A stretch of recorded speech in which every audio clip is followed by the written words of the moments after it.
जय हिंद, जय जवाहर, जय झारखंड। आज हम क्लास 8 का मॉडल प्रश्न पत्र कराने जा रहा है 2024-25 का, जो कक्षा 8 का विषय विज्ञान। इसमें समय 1 घंटा रहता है। कितना रहता है? 1 घंटा समय रहता है इसका, जिसका फुल मार्क रहता है 50। इसका कुछ सामान्य निर्देश है। जो पहला, इस प्रश्न पत्र में कुल 50 प्रश्न रहेगा जो हम कराने जा रहे हैं। इसमें 50 प्रश्न रहेंगे और सभी के साथ में आंसर भी दिया जाएगा। सभी प्रश्न अनिवार्य है। ठीक है, प्रत्येक प्रश्न 1 अंक का है। प्रत्येक प्रश्न कितना अंक का है? 1 अंक का दिया जाएगा। और प्रत्येक प्रश्न के लिए 4 विकल्प दिए जाएंगे। सही विकल्प चुने। गलत उत्तर के लिए कोई निरात्मक अंक नहीं है। अगर आप गलत गलत कर देते हैं तो आपका ना नंबर कटेगा, ना आपको उसमें नंबर जोड़ा जाएगा। चलिए स्टार्ट करते हैं हम लोग क्वेश्चन में। चलिए प्रश्न नंबर 1। क्वेश्चन नंबर 1, प्रश्न नंबर 1 क्या कहते हैं कि सूक्ष्म जीव, क्या है? सूक्ष्म जीव का निवास स्थान कहाँ है? वायु में, पानी में, जीवित वस्तुओं पर। तो इन तीनों में पाए जाते हैं। सूक्ष्म जीव का स्थान होता है, तो इसीलिए 4 नंबर क्या होगा? सही उत्तर है उपयुक्त सभी में। प्रश्न नंबर 2, निम्नलिखित में कौन सा रोग मच्छर से फैलता है?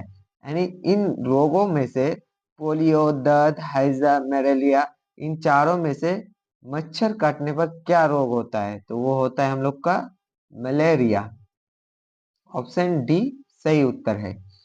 तो बायोडीजल के निर्माण में कौन सा सूक्ष्म जीव सहायक है? जो बायोडीजल होता है उसमें कौन सा सूक्ष्म जीव मदद करता है, उसमें शामिल होता है? तो वो होगा शैवाल। क्या होता है? शैवाल सूक्ष्म जीव होता है। चलिए इसी तरह हम लोग क्वेश्चन नंबर 4 में आते हैं। निम्न में से सबसे बड़ी निम्न में से सबसे बड़ी कोशिका कौन सी है?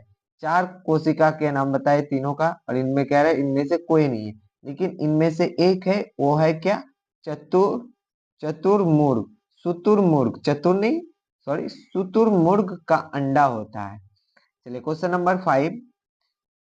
प्रश्न नंबर 5, कोशिका के किस भाग में गुणसूत्र पाए जाते हैं? कोशिका जो है किस गुणसूत्र में पाए जाते हैं? तो हो जाएगा हम लोग का केंद्रक। ये किस में पाया जाता है? केंद्रक में पाए जाते हैं गुणसूत्र। प्रश्न नंबर 6, कौन सी धातु द्रव्य अवस्था में पाई जाती है? कौन सा धातु जो द्रव्य अवस्था में पाए जाते हैं? तो वो होगा पारा। तो आंसर हो जाएगा हम लोग का सी सही उत्तर। चलिए क्वेश्चन नंबर 7। प्रश्न नंबर 7 की ओर बढ़ते हैं हम लोग। एक्सरे एक्सरे से सुरक्षा हेतु किस धातु का प्रयोग किया जाता है? अगर एक्सरे करते हैं जिसका हाथ पैर टूट जाता है, क्रैक हो जाता है, तो हम लोग उसमें क्या करते हैं? एक्सरे करते हैं। तो उसको सुरक्षा सुरक्षा के लिए किस धातु का प्रयोग किया जाता है? तो वो होगा लेड धातु का प्रयोग किया जाता है। प्रश्न नंबर 8, झारखंड के जादूगोड़ा में कौन सी धातु प्रचुर मात्रा में पाए जाते हैं? झारखंड के एक जादूगोड़ा जगह है जिसमें धातु प्रचुर मात्रा में पाए जाते हैं, तो वो होगा यूरेनियम धातु पाया जाता है ज्यादा। प्रश्न नंबर 9 में आते हैं। धातुओं का वह गुण जिसे उन्हें पीट कर चादर बनाई जा सकती है। धातु का वो गुण बताना है आपको जिसको हम लोग पीट पीट कर चादर बना दे।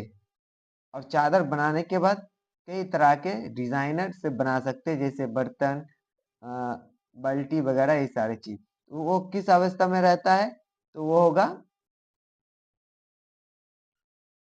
अवगत वर्णीयता। तो इसका आंसर होता है सी सही उत्तर है। प्रश्न नंबर 10, उष्मा का सबसे कम चालक कौन है? जो उष्मा का है उसका सबसे चालक कम कौन है? तो होगा पारा। यानी बी नंबर सही उत्तर है। चलिए इसी तरह प्रश्न नंबर 11 क्या कहता है? निम्न में से कौन सा घोल विद्युत का कुचालक है? तो इसका कुचालक, विद्युत का कुचालक है अशुद्ध जल। तो ऑप्शन डी सही उत्तर है। चलिए 12 नंबर क्या कहता है? किसी धातु पर इच्छित धातु की पारद चढ़ाने की प्रक्रिया कहलाती है, होगा विद्युत लेपन। क्वेश्चन 12 का आंसर होगा ए सही उत्तर है। चलिए क्वेश्चन नंबर 30 यानी 13, प्रश्न नंबर 13, निम्न में से किसमें आंतरिक निषेचन होता है? तो होगा मुर्गी। ऑप्शन नंबर डी सही उत्तर। चलिए प्रश्न नंबर 14, हाइड्रा में जनन की विधि, हाइड्रा में जनन की विधि को क्या कहलाते हैं? मुकुलन। सही, बी नंबर सही उत्तर।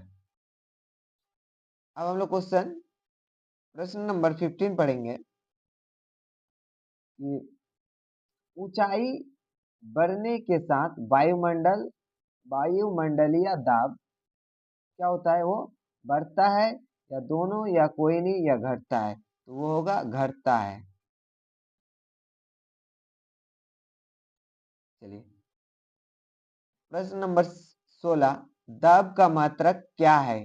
दाब का मात्रक क्या है? तो पास्कल और न्यूटन प्रति वर्ग मीटर, ये दोनों है, ए और बी सही है, इसीलिए दोनों। तो ऑप्शन सी सही उत्तर है। अब 17 प्रश्न नंबर 17, निम्न में से कौन सा संपर्क बल है? गुरुत्व बल, ये होगा घर्षण बल। ऑप्शन डी सही उत्तर, घर्षण बल। निम्न में से कौन सा पदार्थ अदहनशील है जो जला नहीं जा सकता है? कौन सा पदार्थ को नहीं जला सकते? लकड़ी को जला सकते हैं तो ये वाला नहीं होगा। कोयला को भी जला सकते हैं, पेट्रोल भी जलता है, लेकिन पत्थर क्या जलता है? नहीं। इसीलिए हम लोग का ऑप्शन डी सही उत्तर। दहन के लिए आवश्यक पोषक तत्व, दहन यानी आग जलाने के लिए पोषक तत्व किसकी जरूरत होता है? वो होता है ऑक्सीजन। किसका? ऑक्सीजन का। तो ऑप्शन सी सही उत्तर। 20, प्रश्न नंबर 20 में चलते हैं, ज्वाला का सबसे अधिक गर्म भाग कौन सा है? तो ज्वाला का सबसे अधिक गर्म भाग कौन सा है? तो वो है बाहरी भाग। देखिए ज्वाला, जो ज्वालामुखी फटता है ना, ज्वालामुखी, उसी के बाद कह रहा है। तो उसके जब आग निकालने के बाद वो उसकी जो ज्वालामुखी फट जाने के बाद गर्म आग निकालते हैं, वो सबसे गर्म होता है बाहरी भाग। वो बाहर निकालने के बाद वो बहुत ज्यादा ताप में आ जाता है। चलिए क्वेश्चन नंबर 21, कौन से गुणसूत्र मिलकर लड़के का निर्माण करते हैं?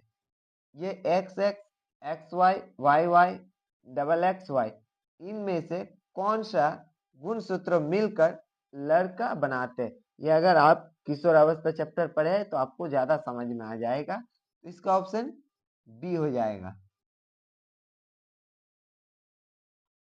चलिए विश्व एड्स दिवस कब मनाया जाता है? तो होगा 1 दिसंबर।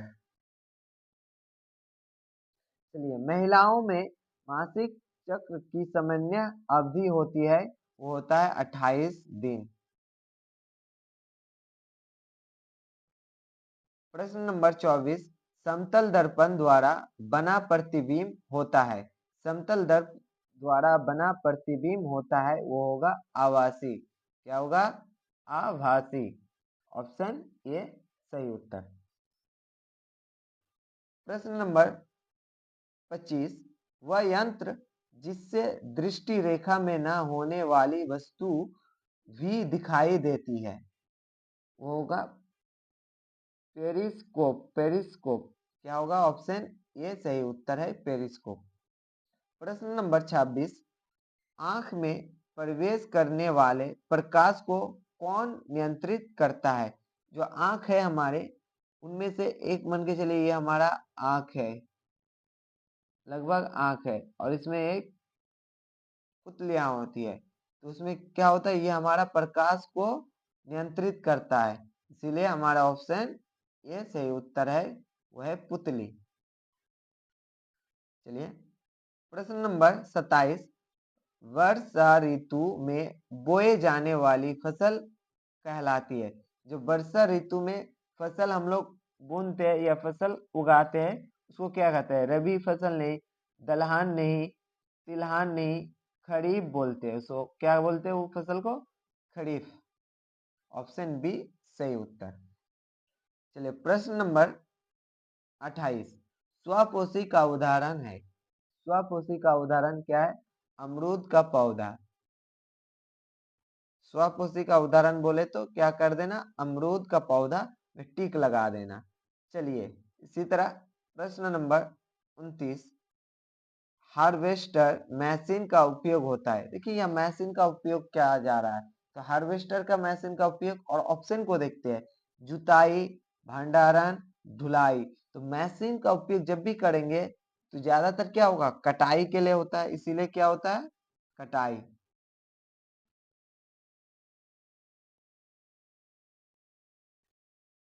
बड़े शहरों में रात को तारे क्यों नहीं दिखते?